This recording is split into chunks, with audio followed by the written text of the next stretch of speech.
Hello and welcome to Himveda physiotherapy. मैं doctor Anandesh Kumar, physiotherapist, Himveda physiotherapy Mohali से बात कर रहा हूँ। आज हम बात कर रहे हैं active exercises, active assisted exercises, और ये किस तरह से एक कॉमन मैन को, एक पेशेंट जो अपने आप को ठीक करना चाह रहा है उसको किस तरह से हेल्प करता है। एक्सरसाइजेस जो भी बने हुए हैं, जो भी एक्सरसाइजेस का जो रिजीम है, जो फॉर्मेट है, ये मानकर चले 100% पेशेंट के पोजीशन, उसकी नीड और उसके डिस्कम्फर्ट और अचीवमेंट टू गोल की तरफ ओरिएंटेड होता है। जैसे कोई भी एक्सरसाइजेस, जैसे आज मैं बात कर रहा हूँ एक्टिव असिस्टेड। क्यों इसको एक्टिव असिस्टेड बोलते हैं?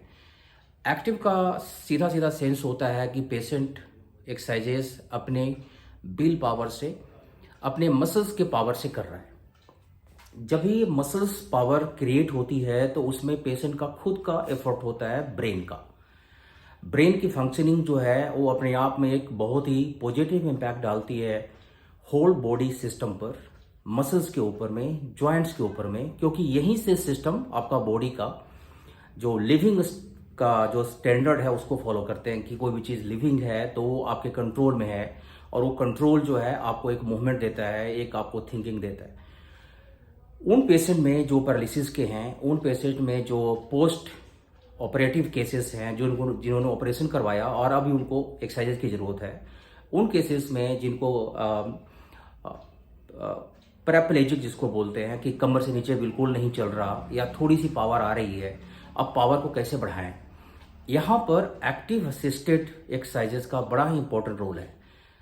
एक एग्जांपल दूंगा। जैसे कोई पेशेंट है जो राइट हेमीप्लेजिक है, उसके लेफ्ट साइड के ब्रेन में स्ट्रोक है, राइट साइड के बॉडी पार्ट को, हाफ बॉडी पार्ट को हमें रिहेबिलिटेट करना है, मूवमेंट को रिगेन करना है, मूवमेंट को बढ़ाना है। उसके लिए क्या करेंगे?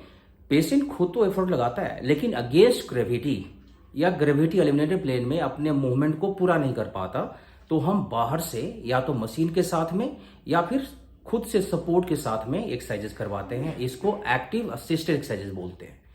इसी तरह से बॉडी के अलग अलग पार्ट्स में अलग अलग तरह की मूवमेंट होती है।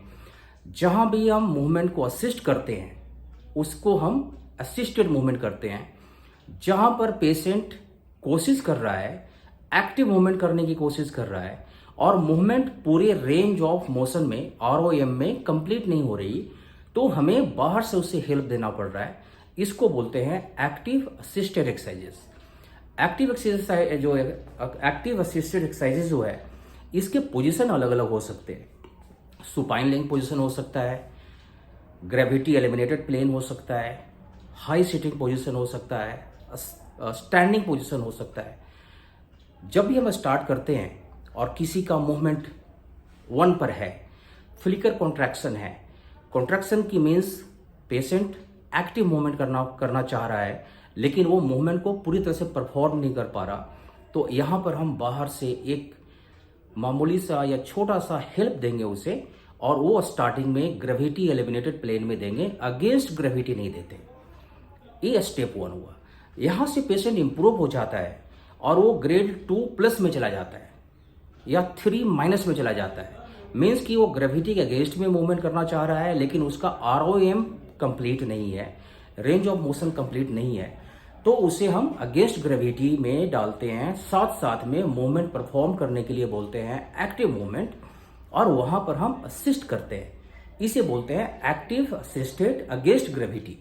ये इसकी कैटेगरी है, क्योंकि 3+ जाने के बाद अगेंस्ट ग्रेविटी हो जाती है, मूवमेंट परफॉर्म को पेशेंट करना स्टार्ट हो जाता है। इसके बाद स्टार्ट होती है रेसिस्टेड एक्सरसाइजेज, जहां पर कि स्ट्रेंथनिंग एक्सरसाइजेज का कॉन्सेप्ट आता है। तो इस तरह से पेशेंट को हम इम्प्रूव करते हैं, और इम्प्रूवमेंट का बहुत ही अच्छा तरीका होता है। उसमें से एक तरीका है active assisted exercises. So important चीज़, जब भी कोई पेशेंट नर्वस सिस्टम से रिलेटेड इंजरी में हो, पैरालिसिस का हो, या फिर जहाँ पर कि न्यूरोलॉजिकल डिफिसिट हो, वहाँ पर एक्टिव मूवमेंट जरूर करवाएं।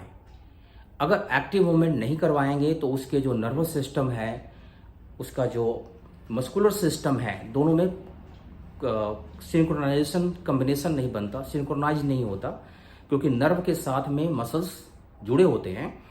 न्यूरोमस्कुलर जंक्शंस के साथ में, और वहाँ से एक बैरियर क्रॉस करना होता है उसे। तो जब इस तरह मूवमेंट को करवाएंगे आप, पेशेंट बहुत ही अच्छा रिजल्ट देता है, और उस रिजल्ट को आप फर्दर उसके प्रोग्रेस में इंक्लूड कर देंगे। सो होपफुली ये वीडियो अच्छा लगा होगा, तो इसको लाइक करें, सब्सक्राइब करें। Thank you very much.